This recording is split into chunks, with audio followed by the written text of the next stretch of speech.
Master minds commerce చదవాలనుకునే 10th inter విద్యార్థుల తొలి ఎంపిక. నమస్తే రమగారు. నమస్తే జయ. రమగారు, మనము వరప్రసాదుల కథలు చెప్పుకుంటా ఉన్నాము. ఒక్కొక్కరు ఒక్కొక్క దిక్కును వెళ్తా ఉన్నారు, ఒక్కొక్క సమస్యలు ఇరుక్కుంటా ఉన్నారు కదండి. సుఖాలు, సంతోషాలు, సమస్యలు అన్నీ ఒకదాని వెనకాల ఒకటి వస్తున్నాయి. కోయవాణ్ణి సంహరించి, ఆటవీకుడిని సంహరించి కనకవల్లి ఈ అమ్మాయి ఏం చేసింది, కుక్కను తీసుకుని హేలా నగరాన్ని వెతుక్కుంటూ, హేలాపురిని వెతుక్కుంటూ బయలుదేరింది. మగవేషం వేసుకుని వెళ్ళిపోయింది. మూడోవాడి కథ చెప్పుకుందాం ఇప్పుడు. మూడోవాడు ఎవరు? ఈ వరప్రసాదుల్లో ప్రవరుడు. ఇతను బ్రాహ్మణుని కుమారుడు, పురోహితుని కుమారుడు. ఇతను నడిచి నడిచి బయలుదేరాడు. ఈ చెట్టు ఎక్కాడు. అదే 4వ బ్రాంచ్ ఎక్కాడు కదా, 3వ బ్రాంచ్ మర్రి చెట్టు తాలూకు 3వ శాఖ.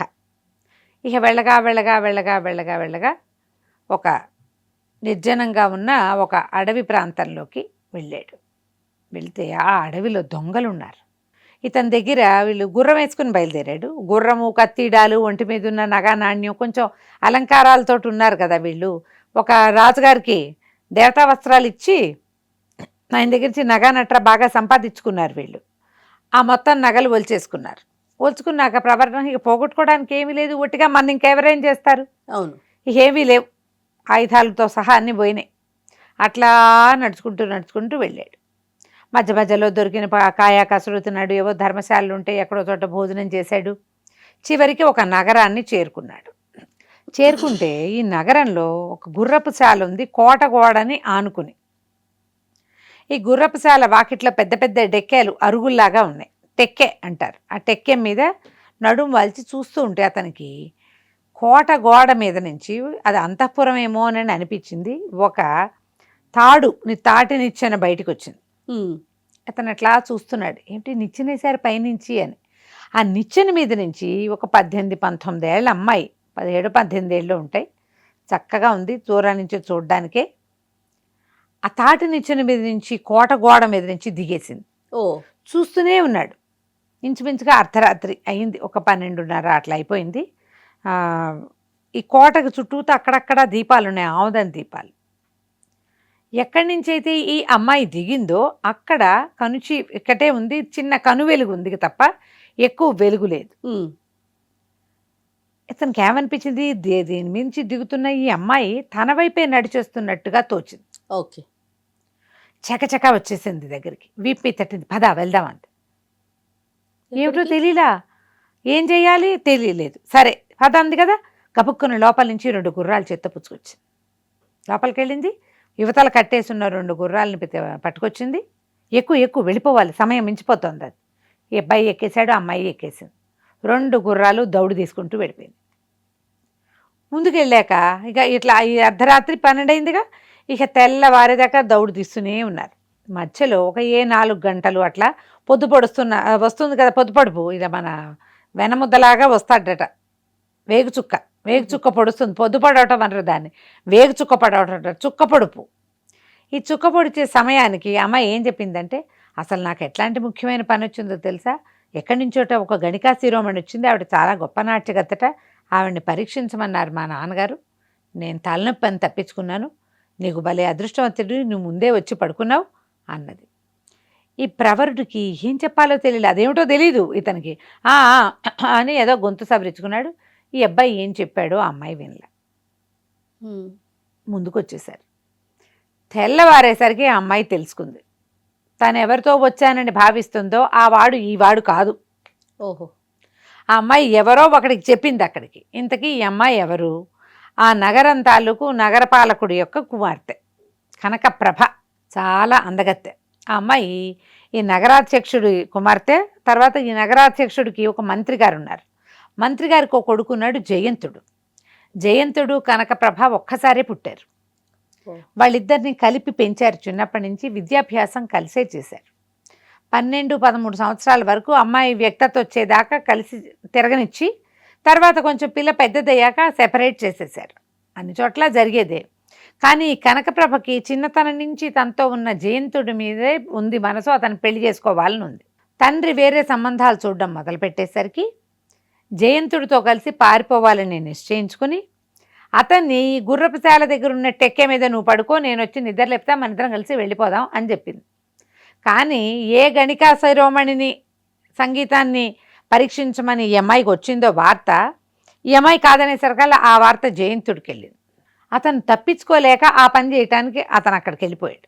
ఓకే. నేను ఇక్కడ కనపడకపోతే కనకప్రభ వెనక్కి వెళ్ళిపోతుంది అనుకున్నాడు. కానీ ఈ జయంతుడి స్థానంలో ఇక్కడ ప్రవరుడు పడుకుని ఉన్నాడు. ఒడ్డు పొడుగు ఒకేలా ఉండేసరికి ఆ అమ్మాయి మోసపోయింది. ఇక ఏం చెప్పాలో తెలియలే. ఏదో పొడి పొడి మాటలతోటి ఈ విషయం చెప్పింది. అవును కాదు అనాలో లేదో తెలియటల్లా. వీళ్ళు లెక్క ప్రకారం ఏమిటి, గుర్రాలు వేసుకుని వచ్చేసి ఒక నౌక ఎక్కి వెళ్ళిపోవాలి అక్కడి నుంచి. ప్లాన్ ప్రకారం నౌక ఎక్కేశారు. ఎక్కితే బాగానే ఉంది. ఇప్పుడు వెనక్కి వెళ్ళాలా? తెల్లవారేసరికల్లా రాణి యువరాణి లేదని తెలిసిపోతుంది. నాదో రాలేదు కాబట్టి ఎవరితోటో వెళ్ళిందని జయంతుడు అనుకుంటాడు, ఎవరితోటో వెళ్ళిపోయిందని ఉన్నవాళ్ళంతా అనుకుంటారు. ఇప్పుడు వెనక్కి వెళ్తే ఆ ఎవడో చెప్పాలి. అవును. ఇక వెనక్కి వెళ్ళే వీల్లేక కనకప్రభ ఇతనితోటే వచ్చేసి ఆ నౌకలో ఆ అమ్మాయి ధనం పట్టుకొచ్చింది, కొంత వాళ్ళకి డబ్బులు ఇచ్చింది. ఇద్దరూ నిశ్శబ్దంగా లోపలికి వెళ్ళారు. అవన్నీ ఏర్పరచుకుంది ముందే. ఈ అమ్మాయికి ఒక చిన్న దీని లాంటిది ఇచ్చారు లోపల. ఈ నౌకల్లో గదులు ఉంటాయి కదా, ఇతను కూడా ఆ గదిలోకే ప్రవేశించాడు. అనురూపంగా కనపడుతున్నారు, ఎవరు ఏమీ అనుమానించాల. ఆ నౌకలో ఒక ముసలి బ్రాహ్మణ స్త్రీ కనపడింది వీళ్ళకి. ఆవిడ ఈ అమ్మాయిని చూడంగానే పెద్దింటి పిల్లలే ఉందని ఏదో రెండు మాటలు కలిపి, దిక్కు దివాణం లేదమ్మా, నన్ను చూసుకునే వాళ్ళు ఎవరు లేరు, ఈ ఊళ్ళో ఏముంటానని ఏదో వెళ్దామని ఇట్లా పడవెక్కాను, నన్ను నీతో ఉంచుకో, నీకు అన్నం వండి పెడతా, నీకు పాలు కల్పిస్తా, నీకు జడేస్తానని బతిలాడడం మొదలెట్టింది. కనకప్రభ కూడా ఏమనుకుందంటే ఇతను ఎవరో పరాయి మగవాడు, ఇతనితో కలిసి ఉండాలి, ఈ మధ్యలో ఒక పెద్దమ్మ ఉంటే కంఫర్టబుల్గా ఉంటుందని భావించి ఆవిడ్ని తనతోటి ఉంచుకుంది. ఈ వీళ్ళు ఎక్కిన నౌక హేలాపూరికి చేరింది. ఓహో, పోనీలే. హేలా నగరానికి వెళ్ళారు. వెళ్ళాక పడవ దిగారు. వీళ్ళిద్దరూ ఆడమగ ముసలావిడే కుటుంబంలాగా కనపడుతోంది. తల్లి కూతురు కొడుకు అల్లుడు, లేదా తల్లి కొడుకు కోడలు అట్లా కనిపిస్తున్నారు. ముగ్గురు కలిసి ఊళ్ళోకి వెళ్ళారు. ముందో ధర్మసత్రంలో దిగారు, తర్వాత పక్కన ఏదో ఇల్లు అద్దెకి తీసుకున్నారు. డబ్బు ఉంది కొంత, కానీ రోజులు గడవాలి కదా. ఇతను ఏం చేశాడు, పక్కనే ఒక రత్నాల వ్యాపారి ఏదో కొట్టుంటే ఊరికే ఒక అడుగు అందులోకి వేశాడు. వేసి అతను కొన్ని రత్నాలు పరీక్షిస్తుంటే అది బాగుంది, ఇది బాగుండలేదు అని చెప్పాడు. చెప్పేసరికి ఆయన ఆశ్చర్యపోయాడు. బాబు నీకు తెలుసా వీటి సంగతి అంటే, నాకు తెలుసండి, మేము ఇవి చదువుకున్నాం, రత్నశాస్త్రం నేను చదువుకున్నానంటే, ఇవి చూడు అవి చూడు అని చూపించి ఓ 2-3 గంటలు అయ్యాక చక్కగా భోజనం చేయించి, బాబు బ్రాహ్మణ్ కుమారుడల్లే ఉన్నావు, నా దగ్గర ఉండు, నీకు నెల సరిపడి జీతం ఇస్తాను, చక్కగా ఇల్లు వాకిలి ఏర్పడతాను. వివాహితుడు అనుకున్నాడు ఆయన. ఇల్లు వాకిలి ఏర్పరిచారు, చక్కగా జీతం ఇవ్వటం మొదలుపెట్టారు. రోజు తలపాగా పెట్టుకుని ఈ రత్నాల వ్యాపార అంగడికి వెళ్ళడం మొదలుపెట్టాడు. కనకప్రభ కూడా అక్కడే ఉంది. ఓకే. ఆ ముసలావిడ వంట చేసి పెట్టేది, అతనికి అన్నం పెట్టేది, ఈ అమ్మాయికి అన్నం పెట్టేది. వీళ్ళిద్దరూ ఓ గదిలో ఏనాడు ఎదురుపడలేదు, కలిసి ఉన్నారు అంతే. ఒకళ్ళనొకళ్ళు పట్టించుకోవాలి, కానీ ఒకళ్ళ సెక్యూరిటీకి ఒకళ్ళు వీలుగా ఉన్నారనమాట. కొంతకాలం అయిన తర్వాత ఈ హేలా నగరానికి రాజు ఎవరు, ఇప్పుడు ఉన్నది కందర్పకేతువు. ఏ కందర్పకేతువు అయితే మొదట అమ్మాయిని తీసుకొచ్చాడు కదా, కళావతిని, అతనే అదే ఈ హేలా నగరం. అతనికి దగ్గరికి ఎవరో ఒక వర్తకుడు ఒక అద్భుతమైన రత్నాన్ని తీసుకొచ్చాడు. ఇది కొన్ని లక్షలు విలువ చేస్తుందని చెప్పాడు. వాడు చాలా కాన్ఫిడెంట్గా ఉన్నాడు. ఊళ్ళో ఉన్న రత్నాల వ్యాపారులందరూ ఓహో అద్భుతం అన్నారు. అద్భుతం తర్వాత ఈ ఎక్కడైతే మన వసంతుడు పనిచేస్తున్నాడో అక్కడికి అది ప్రవరుడు ఎవరి దగ్గర పనిచేస్తున్నాడో ఈ రత్నాన్ని పరీక్షించడం కోసం ఒక ఇది వచ్చింది, ఏమంటారు, ఆహ్వానం. రత్న పరీక్షకులు ఎవరైనా ఉంటే రావచ్చు, మీరు కూడా రండి అంటే, మన దగ్గర అద్భుతమైన వాడు ఉన్నాడని కుర్రాడిని తీసుకుపోయాడు. తీసుకెళ్తే వ్యాపారస్తుడు, బాబు ఇదేదో కొన్ని కోట్లు వెలువ చేస్తుంది అంటున్నారు, రాజుగారు ఇది కొనడానికి సిద్ధంగా ఉన్నారు, ఇది చూడమంటే అతను అటు ఇటు తిప్పి, వారి ప్రవరుడు, ఇది గాజురాయి, ఇది వజ్రం కాదు, దీనికి అసలు ఖరీదే లేదు, ఇది ఇట్లా ప్రత్యేకంగా చెక్కబడి ఉండటం వల్ల ఇది ఖరీదైందిగా భాషిస్తోంది కానీ కాదు. రాజు ఆశ్చర్యపోయాడు. అదేంటి వీళ్ళందరూ లేటు కట్టారు దీనికి, మీ దగ్గర ఉన్న కుర్రాడు ఇతను ముక్కుపచ్చలారినట్టుగా కుర్రాడుగా ఉన్నాడు, ఇతనేటా చెప్తాడు అనేసరికి ఇతను ఏం చేశాడంటే, ఒక అద్దం తెప్పించండి, ఇనప పలక అయినా సరే, ఓ పలక తెప్పించారు, గోడకేసి పెట్టారు. పెట్టేసరికల్లా ఇతను ఆ రాయిని ఎగరేసి దానికేసి కొట్టాడు. కొట్టేసరికల్లా నువ్వు గింజంత సన్నగా ముక్కైపోయింది. వజ్రం అయితే పగిలేదు కాదు, పగలకూడదు. గాజు రాయిలాగా పగిలింది. ఆ వచ్చిన వ్యాపారస్తుడు తలదించుకున్నాడు. ఊళ్ళో ఉన్న వాళ్ళంతా ఆశ్చర్యపోయారు. రాజుకి మరీ ఆశ్చర్యం వేసింది. ఇంత చిన్నవాడు ఎంత బాగా చెప్పాడు, వస్తువు చూడంగానే చెప్పేశాడే అని రత్నాల వ్యాపారిని ఏమన్నాడు, నీ సలహాదారిని నా దగ్గర పెట్టుకుంటాను అని చెప్పి ఈ ప్రవరుణ్ణి తన దగ్గర ఉంచుకున్నాడు. ఇంకొంచెం పెద్ద భవనం అలాట్ చేశారు. జీతం భత్యం పెరిగినాయి.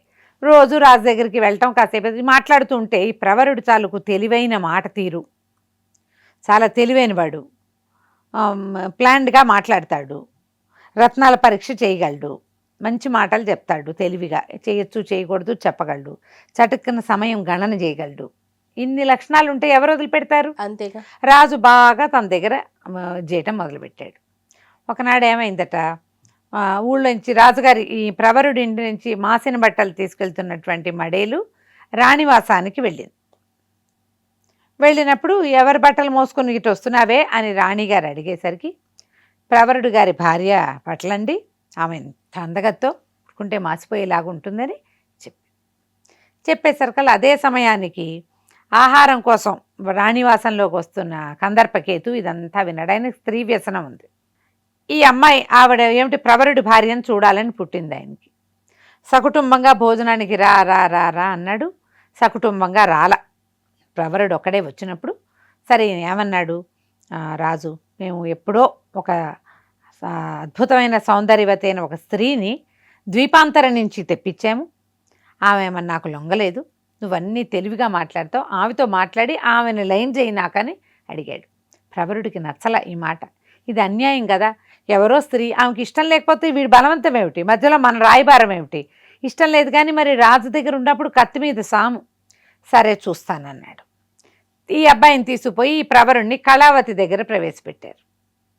ఆ అమ్మాయిని చూసేసరికల్లా ఇతను కనిపించింది, ఎంతో బుద్ధిమంతురాలుగా ఉంది, లోకజ్ఞానం ఉన్న మనుషులే కూడా లేదు.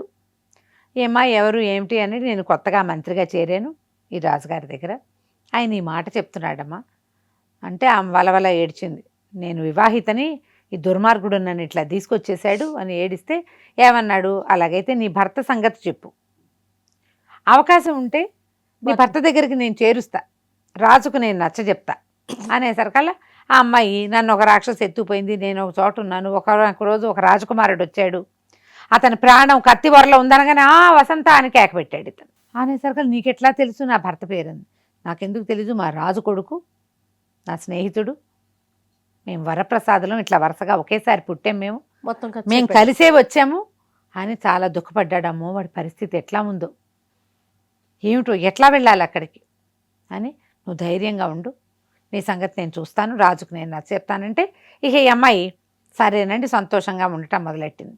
ఇతను వచ్చి ప్రవరుడు రాజుకు చెప్పాడు, మీరు ఇప్పట్లో బలవంత పెట్టకండి, ఆ అమ్మాయికి ఒక సంవత్సరం వ్రతం ఉంది, రాయబారం వచ్చే దగ్గరికి సంవత్సరం అయిపోతుంది, మీరు మొదట మాట్లాడినప్పుడు ఏడాది అందా, ఇప్పుడు నేను రాయబారం వెళ్ళాను ఇక్కడి నుంచి ఏడాది, కాబట్టి ఆమె దగ్గర ఎవ్వరు వెళ్ళొద్దు, పలకరించద్దు, మాట్లాడద్దు, ఏడాది అయ్యేసరికి ఆమె మీ దారిలో పడుతుంది అని చెప్పాడు.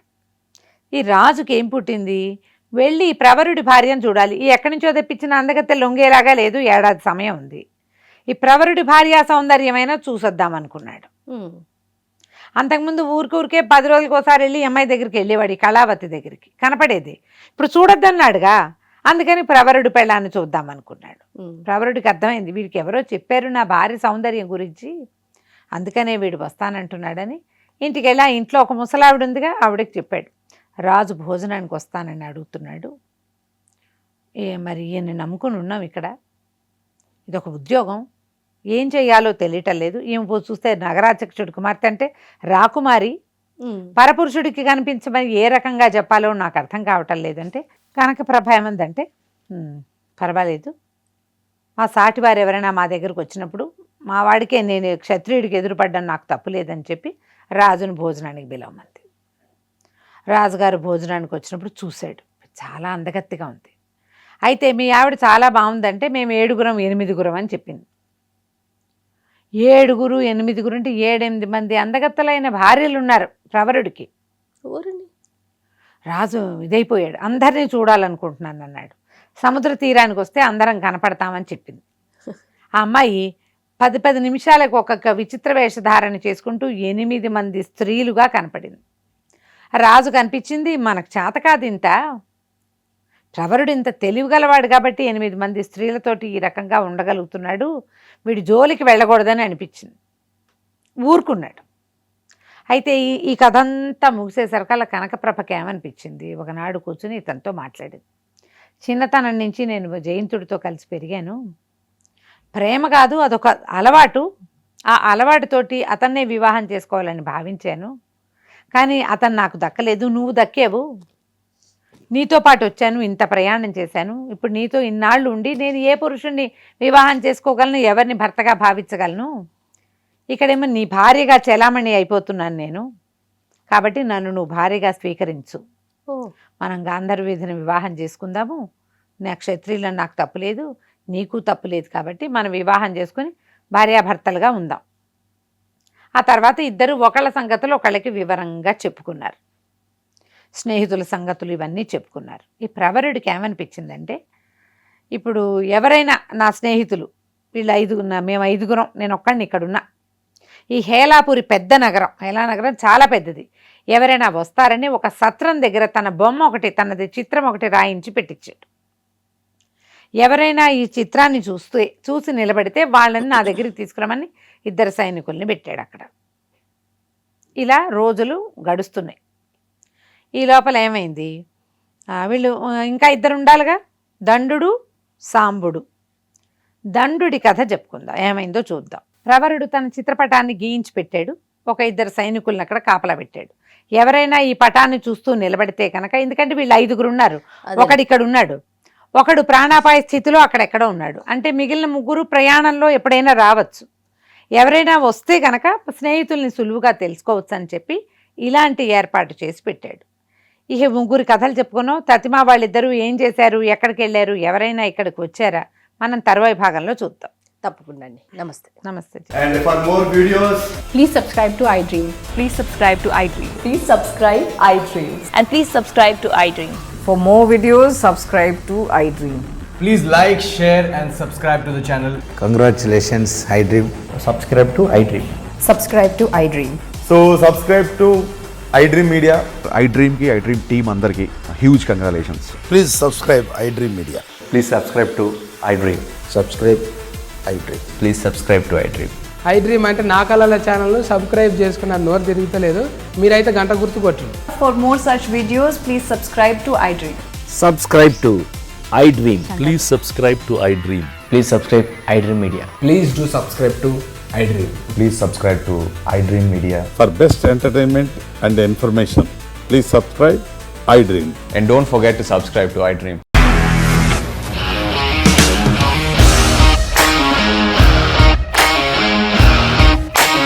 ఇండస్ట్రీలో కమిట్మెంట్ ఇష్యూస్ వస్తే నీకు కూడా వచ్చినట్టు మార్నింగ్ తీసుకెళ్ళానంటే కొట్టి పడేసాడు.